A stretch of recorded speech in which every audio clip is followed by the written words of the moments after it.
কোরআন পুরাটাই শিফা। স্বামীর ভালোবাসা মহাবত পাওয়া, এটার জন্য প্রথম করণীয় হলো স্বামীর ইচ্ছা অনুযায়ী চলা। ইসলামের বিরুদ্ধে যদি না গিয়ে থাকে, এটা আপনি স্বতঃস্ফূর্ততার সাথে হাসি মুখে আপনি মানতে চেষ্টা করুন, ইনশাআল্লাহ দেখবেন অটোমেটিকলি আপনার প্রতি স্বামীর ভালোবাসা তৈরি হয়ে যাবে ইনশাআল্লাহ। আমরা বোন প্রশ্ন করেছেন যে তিনি নিয়মিতভাবে সূরা ইয়াসিন, সূরা ওয়াকিয়া রহমান অথবা বিভিন্ন সালাম, 7 সালাম বলে বা বিভিন্ন কোরআনের বিভিন্ন অংশগুলো পড়ে তিনি সূরা কাহাফ সহ একটা পানিতে ফু দিচ্ছেন, ফু দিয়ে নিজে খাচ্ছেন, স্বামীকে খাওয়াচ্ছেন এবং উদ্দেশ্যে বলেছেন যে স্বামী যেন তাকে বেশি ভালোবাসে, বেশি কাছে টানে, এরকম একটা উদ্দেশ্যে এটা করছেন। আসলে এই উদ্দেশ্যে এই আমলে পানিটা খাওয়ানো বিদআত কি? হ্যাঁ, প্রথম কথা হচ্ছে কি মোহতারাম, কোরআন পুরাটাই শিফা। ইয়া আইয়ুহান নাস ক্বাদ জাআতকুম বাইয়িনাতুম মির রাব্বিকুম ওয়া মাওইযাতুন ওয়া শিফাউন লিমা ফিস সুদূর। এখানে কোরআন পুরাটাই শিফা, যে নিয়তে পালন করা ন্যাক যদি আল্লাহ পাক সেটা কবুল করে থাকেন ইনশাআল্লাহ। দ্বিতীয় কথা হচ্ছে এই যে অংশ বিশেষ ফজিলতপূর্ণ, এটা দিয়েই হবে এটা মনে না করা।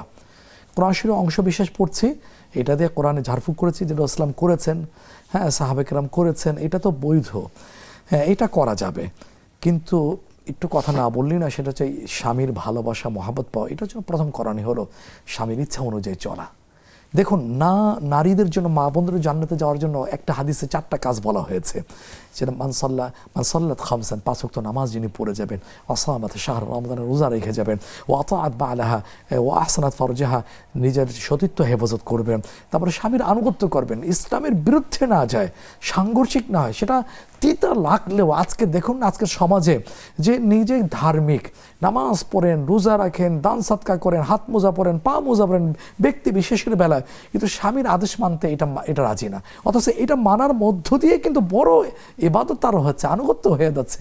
সেজন্য স্বামী যেটা বলে ইসলামের বিরুদ্ধে যদি না গিয়ে থাকে, এটা আপনি স্বতঃস্ফূর্ততার সাথে হাসি মুখে আপনি মানতে চেষ্টা করুন, ইনশাআল্লাহ দেখবেন অটোমেটিকলি আপনার প্রতি স্বামীর ভালোবাসা তৈরি হয়ে যাবে ইনশাআল্লাহ। আপনি যেটা করছেন করে যান, আল্লাহর কাছে দোয়া করতে থাকেন। ওই যে সূরা ফুরকানের শেষের আসছে, রব্বানা হাব লানা মিন আজওয়াজিনা ওয়া যুররিয়াতিনা কুররাতা আয়ুন ওয়াজআলনা লিল মুত্তাকিনা ইমাম। এটা স্বামীও পড়তে পারে, এটা স্ত্রীও পড়তে পারে, এই দোয়াটাও করে যান, আল্লাহর কাছে বলতে থাকেন। আর প্রেম ভালোবাসা স্বরূপ আপনি আচরণ করে যাবেন, তার সাথে তর্ক জড়িয়ে না যাওয়া, মুখে মুখে কথা না বলা, এই বিষয়টা আজকের বেশি হচ্ছে।